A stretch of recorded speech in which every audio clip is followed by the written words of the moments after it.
ఇది కోనసీమలోని అమలాపురం పట్టణానికి సమీపంలోని తాండవపల్లి. ఇదే గ్రామంలో 2004లో గ్యాస్ బ్లౌఅవుట్ జరిగి ప్రజలు భారీగా నష్టపోయారు. కట్టుబట్టలతో బయటపడి ప్రాణాలు దక్కించుకున్నారు. కానీ ఈ ప్రాంతంలో ఇప్పటివరకు అధికారులు ఎలాంటి రక్షణ చర్యలు చేపట్టలేదు. గతంలో బ్లౌఅవుట్ జరిగిన బావి వద్ద ఇప్పుడు గ్యాస్ బుడగలు పైకి వస్తున్నాయి. చమురు కూడా తెట్టుకట్టింది. ఎవరైనా దాంట్లో పడితే మృత్యులోకాలకు వెళ్లడం ఖాయమని స్థానికులు ఆందోళన చెందుతున్నారు. బ్లౌఅవుట్ జరిగిన బావి చుట్టూ కంచెవేసి రక్షణ చర్యలు తీసుకోవాల్సిన ఓఎన్జీసీ కనీసం పట్టించుకోకపోవడంపై మండిపడుతున్నారు.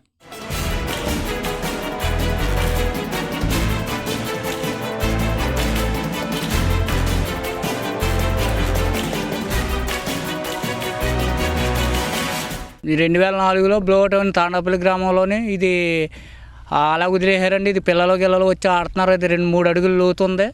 ఇది ఆయిల్ తిట్టులాగా ఉంది. అగ్గిపుల్లలు అయ్యి గీసిన ప్రమాదం అని ఊరి జనం ఆందోళన చెందుతున్నారు.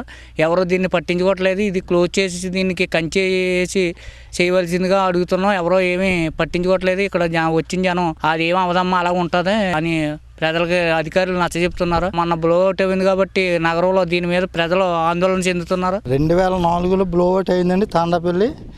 అప్పుడు చెట్లు కొబ్బరి చెట్లు అయ్యి కాలిపోతే చెట్టుకి 800 చొప్పున ఒకరికి 1000 రూపాయలు చొప్పున ఒకరికి ఇచ్చారు. కాలనీకి అయితే మాత్రం 75,000 ఇస్తానండి. ఒక్కొక్క కొంపకి 50,000 చొప్పున ఇచ్చారు. 25,000 మాత్రం ఇవ్వలేదు. మొన్న ఈ జగ్గన్పేట దగ్గర అయిన బ్లౌఅవుట్ కానించి ఇక్కడ ఈ బ్లౌఅవుట్ చూస్తుంటే మాకు చాలా భయంగా ఉందండి. అది బుడగలు వచ్చేస్తుంది, పైకి ఏమో గ్యాస్ తన్నేస్తుంది. ఇక్కడ ఎవరో అధికారులు వచ్చి చూసుకోవట్లేదు, దీన్ని ఎవరో పూసించుకోవట్లేదు. అది మాకు చాలా భయం ఉంది కాబట్టి మేము అధికారులకి తిరిగిపోతున్నాం. గతంలో పేలుడు జరిగిన బావికి అనుసంధానంగా ఉన్న పైప్ లైన్ వద్ద కొంతమంది రైతులు ఆక్వా చెరువులు తవ్వుతుండటంతో గ్యాస్ పైపులు బయటపడ్డాయి. ఇంతటి ప్రమాదకరమైన పరిస్థితులు ఈ బావి వద్ద కనిపిస్తున్నా అధికారులెవరూ ఇటువైపు తొంగి చూసిన పాపాన పోలేదు.